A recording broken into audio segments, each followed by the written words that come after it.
لا إله إلا الله الله الله لا إله إلا الله جود علينا الله لا إله إلا الله جود علينا بسم الله الرحمن الرحيم. After praising Allah subhanahu wa ta'ala and sending salutations, peace and blessings upon the best of creation, the jewel and crown of creation, the beloved of Allah Almighty, the coolness to our eyes, the purpose of our lives, the reviver of our hearts, the inspirer to our minds, the most honored one, the most praised one. Undoubtedly, he is the most beautiful one, none other than Sayyiduna Muhammadur Rasulullah sallallahu alayhi wa ala alihi wa ashabihi wa barak wa sallam.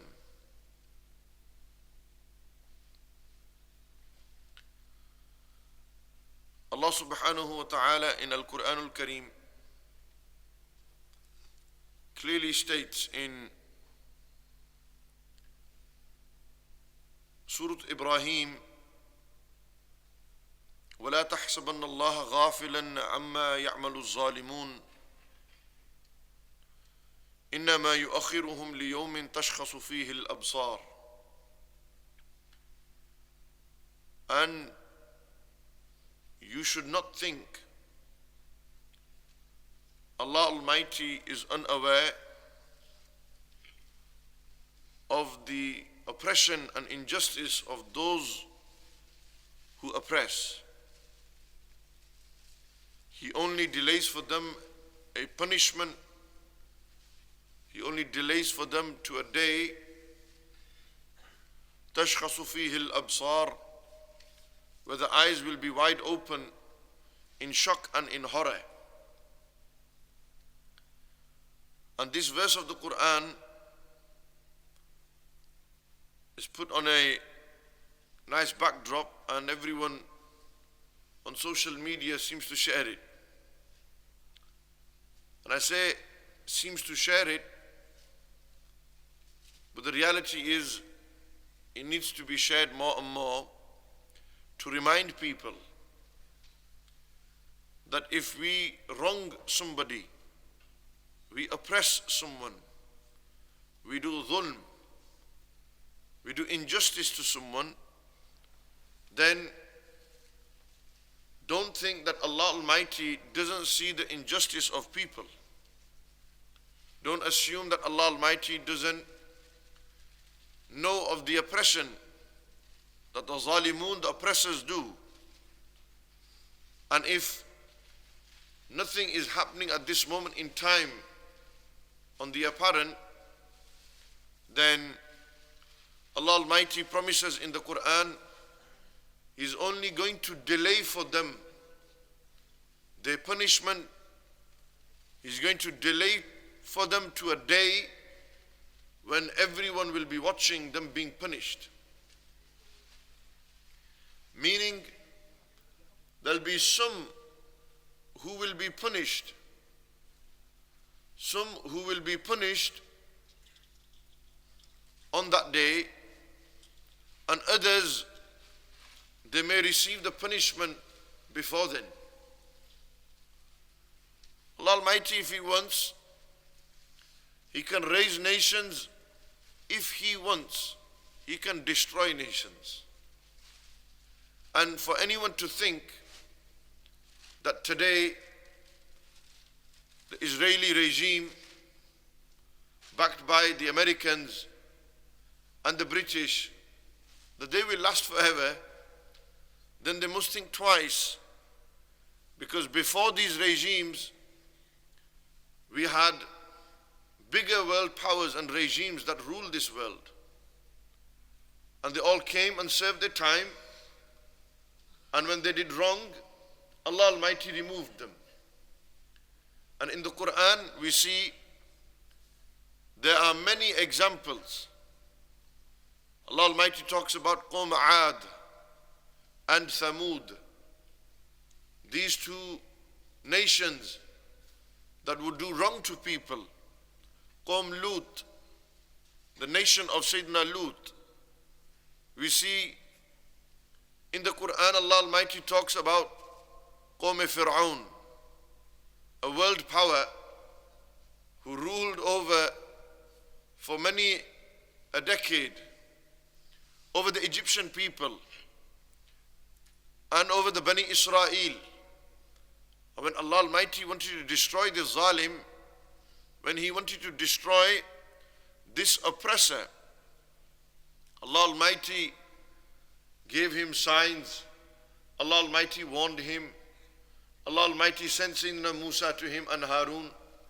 Allah Almighty sent many signs to him. But he didn't take heed. He didn't take heed to what was being said. And then Allah Almighty ordained as such that Fir'aun was to lead his army chasing after the Bani Israel. When they arrived at the sea was open for Sayyidina Musa and his people. They crossed the sea and Fir'aun and his army drowned.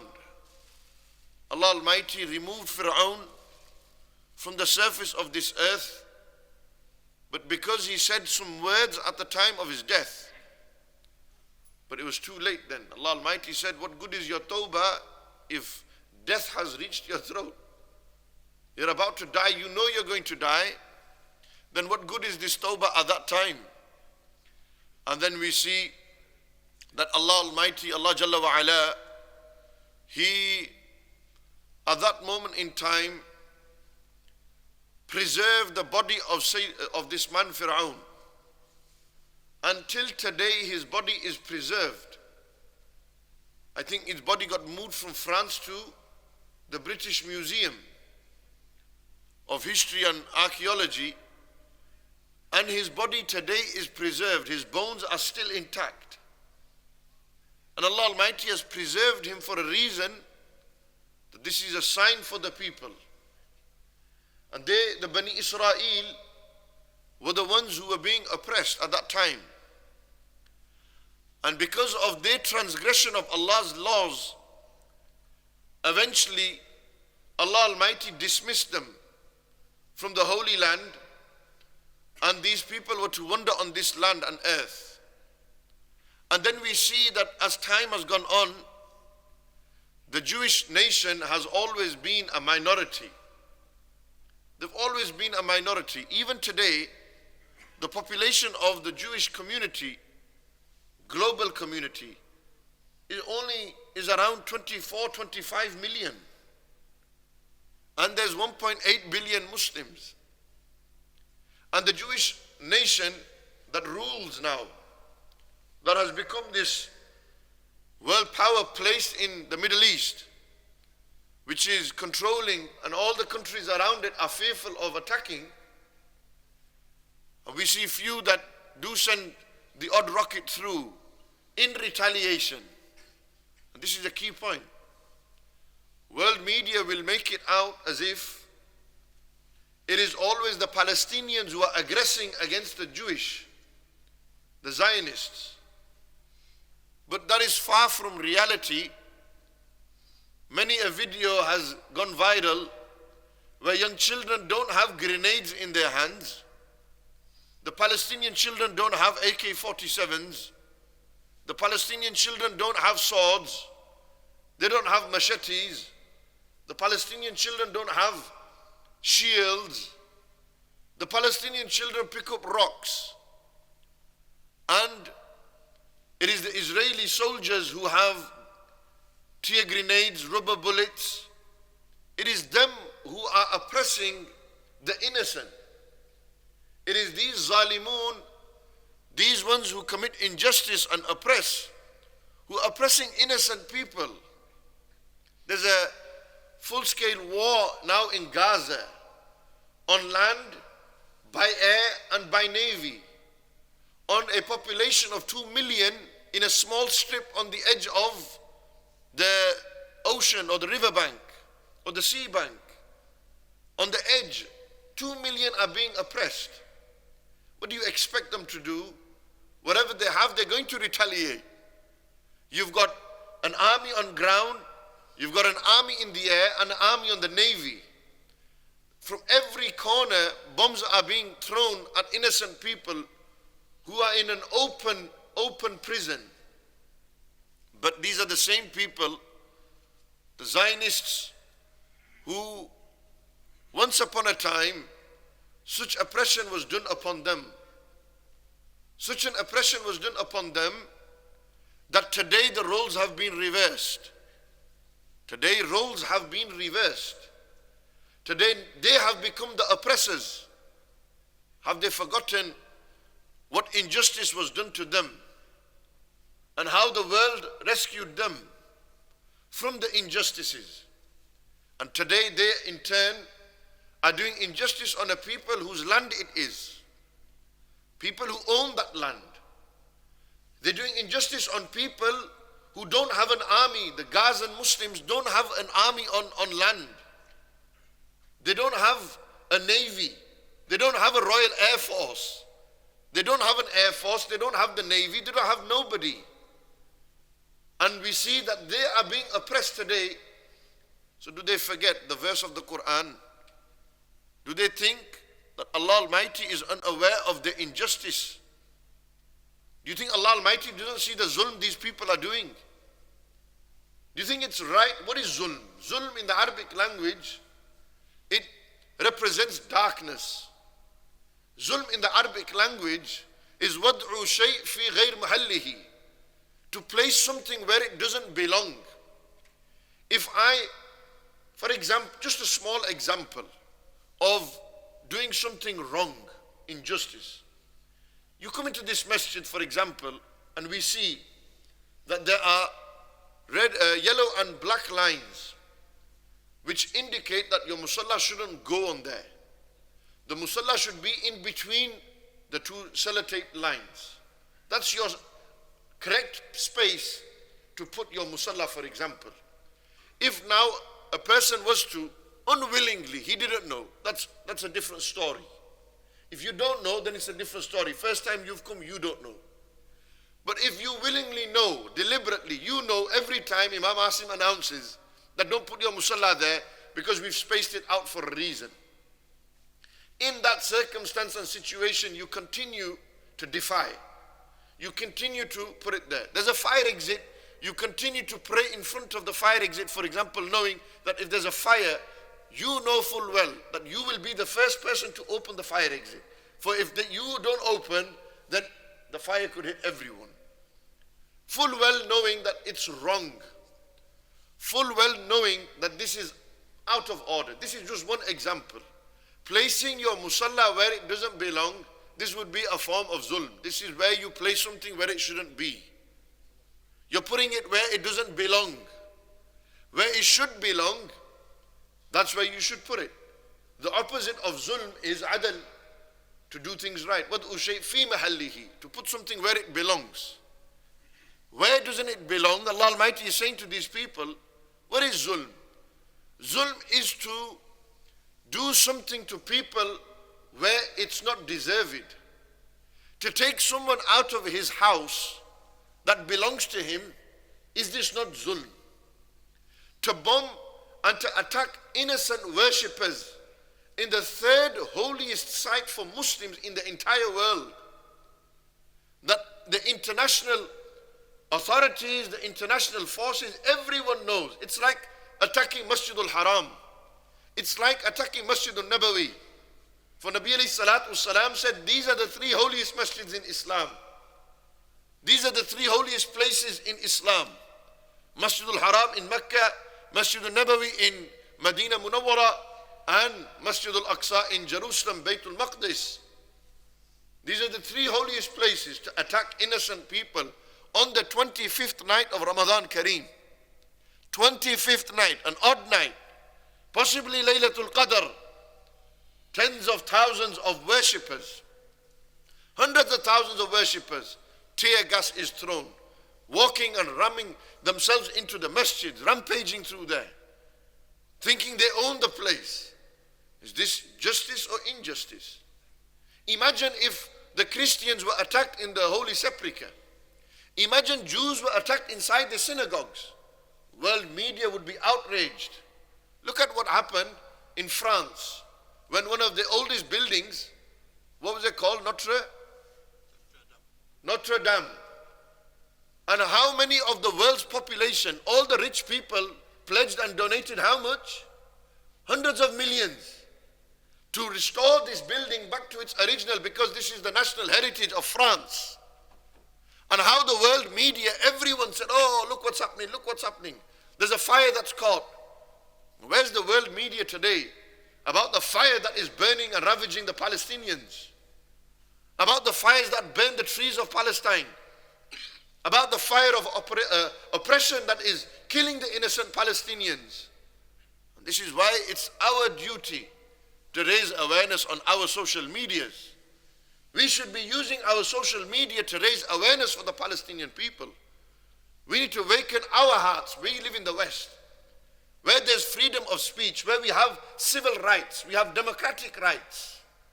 As long as you stay within the law, I have every right to say what I'm saying today. I am not here to incite hatred. It's here to make awareness, create awareness for people, that we should use our civil rights to raise the rights of the Palestinian people. They don't have no rights. If you've ever been to Palestine, when you land in Tel Aviv, there's a separate line for Palestinians. There's a separate line for Jews. Is this fair? Is this fair for the Palestinian people that they have to walk separately from the rest of the so-called state of Israel? Where's the rights of these people gone? That they've got to pay extra tax compared to everyone else because they're in Jerusalem. They want to make life hard and say, kick these people out. Where's the rights gone for the Palestinian people, where they have to go to sleep at night every night thinking that maybe we'll get bombed in Gaza, the Gazan people? Where's their rights gone? In a world where we promote democracy and we say what a world it is and how great this country is, why are we not speaking up for the rights of the Palestinian people? Do they not have a right to a passport? Do they not have right to freedom, and they can walk and they can go where they want and feel free to practice their religion? It seems like there's separate laws for everyone in the state of Israel, in inverted commas, and then the Palestinians who are a minority now there. Oppress them, kick them out of this land so we take over. Why? For the grand arrival of who? The Dajjal. So when the Dajjal will arrive, they will welcome him. They want to go to the temple of Zion. Why? Because this was one of the first 2 temples ever to be built on this earth. So this is significant to us. Hence why the Western Wall is significant to the Jewish community. And it's all about Masjid Al-Aqsa. It comes down to this. I mentioned it yesterday in Eid. I mentioned it last Friday. I mentioned it every other night in Taraweeh. Because this significance of Masjid Al-Aqsa, this holds the key for the Ummah. Masjid Al-Aqsa is the key.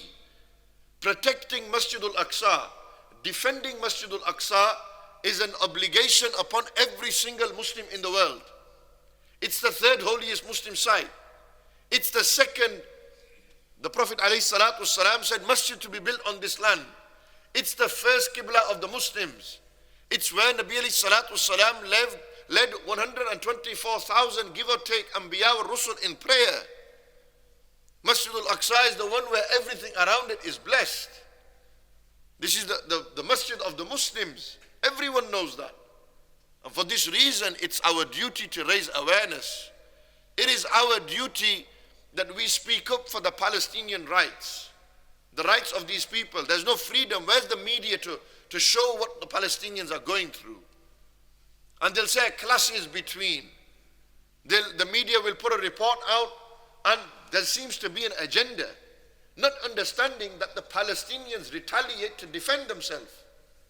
If someone came to you and attacked you, what would you call it if you attacked back? Self-defense. It's self-defense. It's self-defense for the Palestinians. Who's coming to help them? They're raising their voices. Nobody's turning up. Nobody's turning up. Where's Turkey? Where is Pakistan? Where is Egypt? Where is Iraq? Where is Saudi Arabia? These are countries that have sold out. That's the reality. Yes, we've got diplomatic rights and we've got diplomacy and we've got absolutely true. You're running a country, you've got to be diplomatic. There's so many things to factor. But surely you can raise your voice in the UN. Surely you can raise your voice in front of the international authorities. That you can raise awareness and say enough is enough for the Palestinian people. Enough is enough. And today we see the Turkish Prime Minister, Recep Tayyip Erdogan, we see Imran Khan, they raise their voice, they write tweets. But they have to unite and come together. If all the Muslim nations were one, if all the Muslim nation and all the Muslim leaders were one and united, do you think anyone would want to attack a Muslim country? Knowing full well that the armies would be ready to defend the population of that country. The whole objective of an army is to defend the country. Why do we have the Pak army, the Pak Fauj? The whole job and objective is tomorrow if an attack was to be done, we have our army ready to defend this land. This is our land. We have a right to defend this. Americans have it, Russians have it, Chinese have it, the British have it. It's normal. Where's the Palestinian army? They're not allowed an army. So where's the justice? This is oppression, this is zulm. And Nabi alayhi salatu wasalam told us that Allah Almighty said, Ya ibadi, O my servants, inni haramtu zulma ala nafsi. I've made it haram upon myself to oppress anyone. Yani Allah Almighty is telling us that He doesn't oppress. Allah Almighty has made it haram. وَجَعَلْتُهُ بَيْنَكُمْ مُحَرَّمًا فَلَا تَظَالَمُوا. And I've made it haram upon yourselves, upon you, that you mustn't oppress one another. Allah Almighty doesn't do injustice to people. Anything that happens in your life, you can't say Allah Almighty has done injustice to me. It is in His divine wisdom. It is His divine choice. If Allah Almighty wants to give you a son and then after a month take it away, this is His choice. Maybe He's testing you. The whole objective of this life is that we're here for a test. So Allah Almighty will test you in many ways. But He's not oppressing you. Allah Almighty is not oppressing you that He's afflicted you with an illness. Allah Almighty is not oppressing you if you've got cancer. Allah Almighty is not oppressing you if you've got Down syndrome. Allah Almighty is not oppressing you if you've got a disability. Allah Almighty hasn't oppressed you here. Allah Almighty is testing you here to see your reaction, for you not to assume. Allah Almighty said, La yukallifullahu nafsan illa wus'aha. That Allah Almighty does not burden a soul more than it can bear. Allah Almighty will not test someone. Allah knows how much you can handle. And you will come through. He's given us the remedies and the cures for this. Therefore Allah Almighty said, I've made it haram upon myself to oppress you. To oppress. Allah Almighty does not do this. This is not all. Allah Almighty only possesses the qualities of perfection. Allah Almighty only possesses the sifat of goodness. There is no evil there. And we must understand this is basic tawheed. And then Allah Almighty said, if I've made it haram upon myself, وَجَعَلْتُهُ بَيْنَكُمْ مُحَرَّمًا. I've made it haram upon all of you as well. I've made it haram upon you that you shouldn't oppress one another. You shouldn't do injustice on one another. You shouldn't do wrong to one another. Zulm can be translated as wrong, can be translated as oppression, it can be translated as injustice.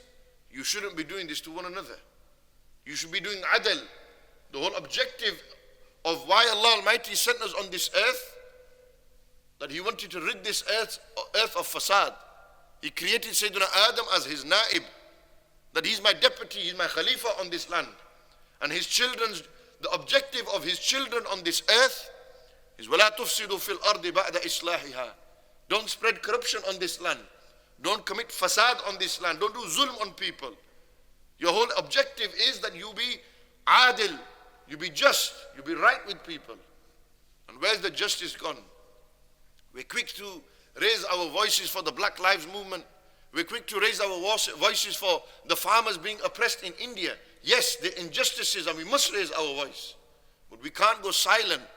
Well, media can't remain silent and pick and choose what suits the agenda. What suits the agenda because they're in bed with the Israelis. No, you can't pick and choose. If it's one rule for them, it must be the same rule for everyone else. Where there is injustice, where there is oppression and wrong, you must say no to it. And the oppression and wrong taking place on innocent Palestinians, it is wrong. It is wrong. And we need to speak out against this. We need to voice our concerns against this. And this is why we are doing a demonstration, a protest on Sunday. And I'm reminding you again, on Sunday there will be a demonstration, a protest in central London. There will be a convoy going from Bradford, from Oldham, from Manchester, from Birmingham, from Luton, from all cities of the country. In this country, all cities, there will be a protest. A convoy that will be leaving from those cities, cars. And then they will go to Westminster Bridge. And then we will walk and march towards Downing Street and we will protest there. I believe that this is important, but far more important is that we knock on the doors of the Muslim leaders of this world. We knock on the doors of the Muslim countries in this world and we speak to them. Is there not injustice happening in Yemen? Are Muslims not killing Muslims in Yemen? These are injustice, any injustice in the world. Nabi alayhi salatu was salam, when he was part of Al-Hilf al-Fudul, the covenant, the agreement, the civil rights movement of the three Fadls. This was before the beginning of the advent of the Quran, the arrival of the Quran. During the early years of Rasulullah ﷺ, they took part in a movement where they spoke up and raised their voice against women who were being oppressed, against children, yateems, whose money was being stolen, against injustice in Makkah Mukarramah.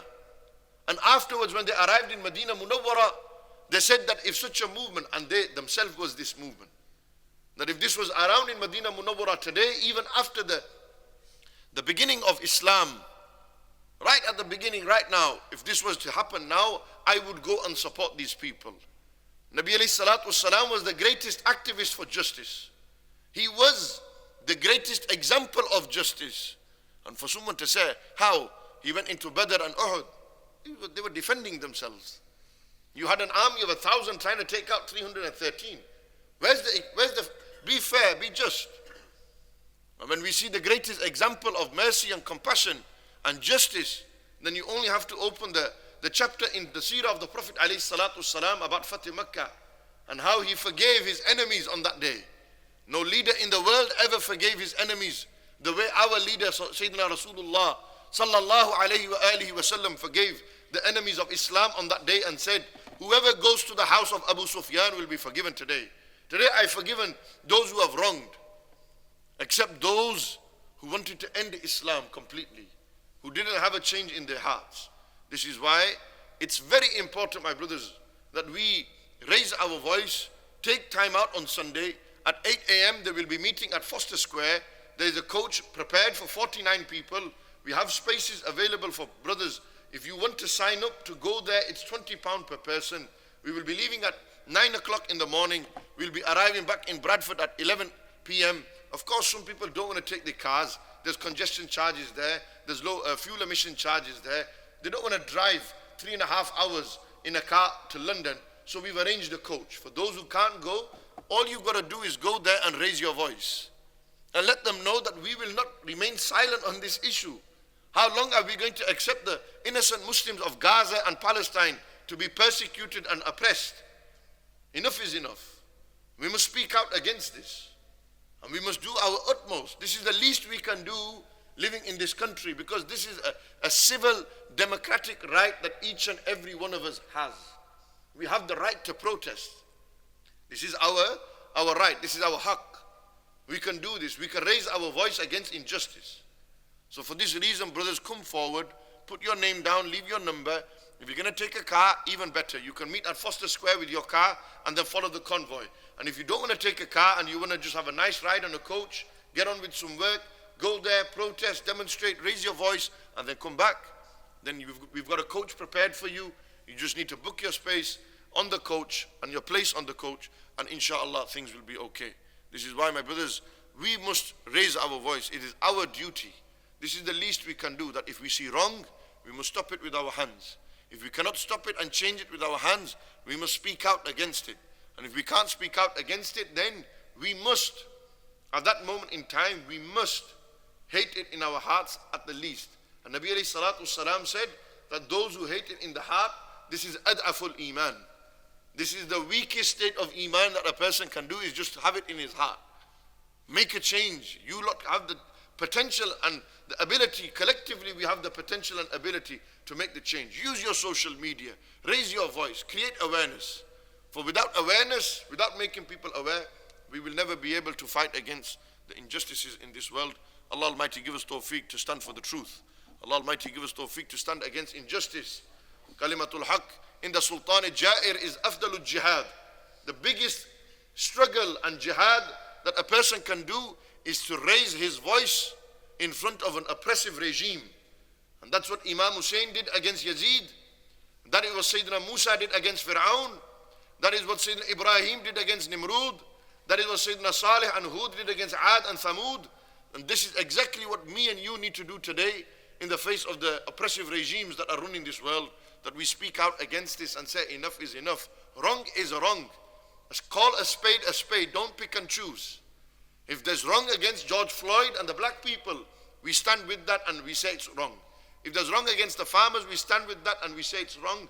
And likewise, if there's wrong against the innocent Palestinian Muslims, then we stand against that and say wrong is wrong. Change needs to happen, something needs to be done. Allah Almighty give us tawfiq. Wassalamu alaikum. وأقول قولي هذا أستغفر الله لي ولكم وآخر دعوايا أن الحمد لله رب العالمين. لا إله إلا الله الله الله لا إله إلا الله جود علينا الله لا إله إلا الله جود علينا